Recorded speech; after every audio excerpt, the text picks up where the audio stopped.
terço da população mundial sofre de sobrepeso ou obesidade. Saiba como fugir das estatísticas. O Bem Viver começa agora.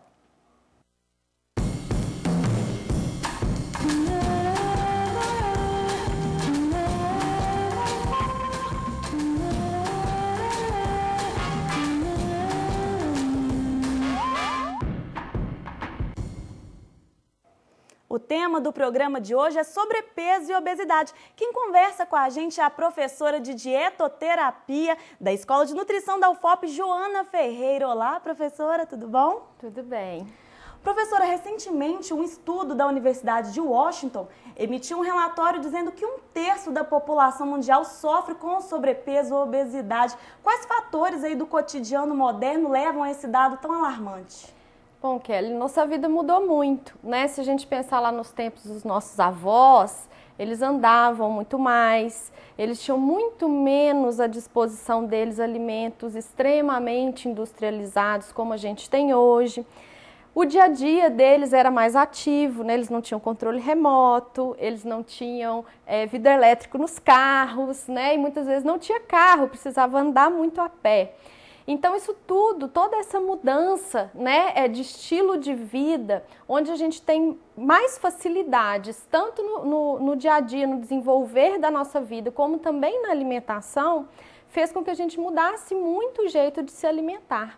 E com isso a gente acaba comendo mais do que a gente gasta e isso resulta no acúmulo de gordura no corpo, que é uma característica, né, fundamental da obesidade.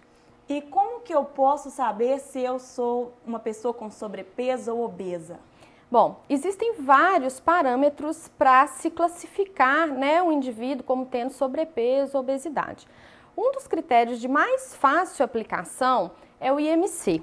Ele tem algumas vantagens, outras desvantagens e muitas vezes a gente deve ter o cuidado, né, de não se fixar só nele, de procurar um profissional, o posto de saúde, para outros parâmetros possam ser avaliados também. Mas o IMC, ele avalia a relação do nosso peso com a nossa altura, né? Então a distribuição do nosso peso para a nossa altura.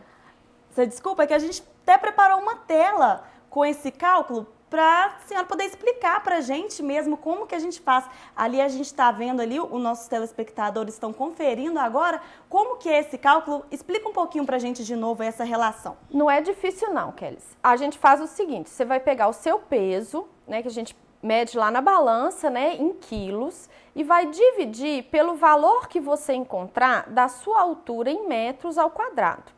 Isso significa, por exemplo, uma pessoa que meça 1,60 m de altura. Então, ele vai multiplicar 1,6 vezes 1,6 e vai pegar o peso dela e dividir pelo valor que ele encontrar dessa multiplicação. Então, ele vai ter um resultado, né, que dependendo do resultado, ele vai ter uma classificação que é proposta pela Organização Mundial de Saúde, que nós no Brasil, no Ministério da Saúde, também seguimos, que é essa tabelinha que está aí embaixo. Então, quando o IMC está entre 18,5 e 24,9, o indivíduo é classificado com peso normal, uma distribuição de peso normal, tá? Para a altura dele. Acima de 24,9, ou seja, a partir de 25, o valor de IMC já é classificação de sobrepeso. E a partir de 25, você tem várias subclassificações que dão os graus de obesidade, tá?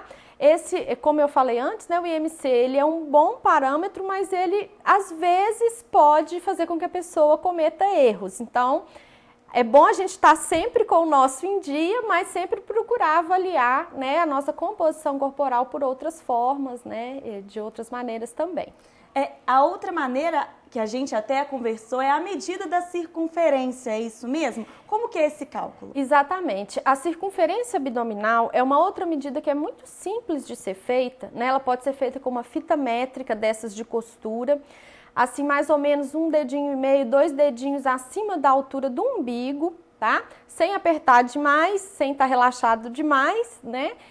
E ela dá um parâmetro na medida em que a gordura, quando ela é acumulada no nosso corpo nesta região abdominal, ela está relacionada com o maior risco de doenças associadas à obesidade.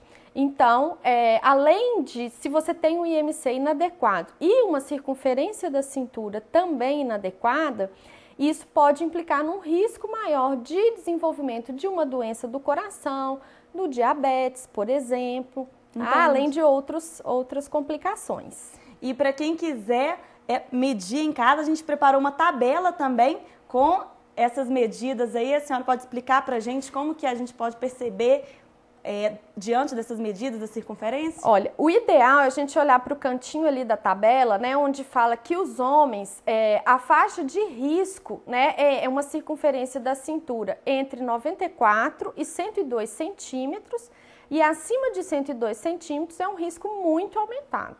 E para as mulheres, a faixa, né, de risco é de 80 a 88 e acima de 88 um risco muito aumentado. E quando a gente associa, né, isso às diferentes faixas de IMC, a gente tem a estimativa de risco para essas doenças, né, cardiovasculares, para as doenças do coração e também para o diabetes do tipo 2, que vai estar cada vez mais aumentado à medida quanto maior for o IMC e maior for a circunferência da cintura do indivíduo. Ô, Joana, é verdade que as mulheres têm uma tendência maior ao acúmulo de gordura? Na verdade, as mulheres elas têm uma composição corporal diferente dos homens, onde, né, o corpo feminino ele tem um percentual de gordura maior naturalmente, né? E com isso acaba que o gasto energético para manutenção das nossas atividades do nosso cotidiano acaba sendo um pouco menor para as mulheres. Por isso que as mulheres geralmente comem menos que os homens, né? E às vezes acabam se queixando disso, que é mais fácil engordar, mas não necessariamente, né? O risco da obesidade, ele vai afetar tanto homens quanto mulheres à medida em que a gente consome mais do que a gente gasta. Ah, entendi sim. Bom, a gente vai para um rápido intervalo. No próximo bloco a gente fala sobre dietoterapia e alimentação infantil. Não saia daí, o Bem Viver volta em instantes.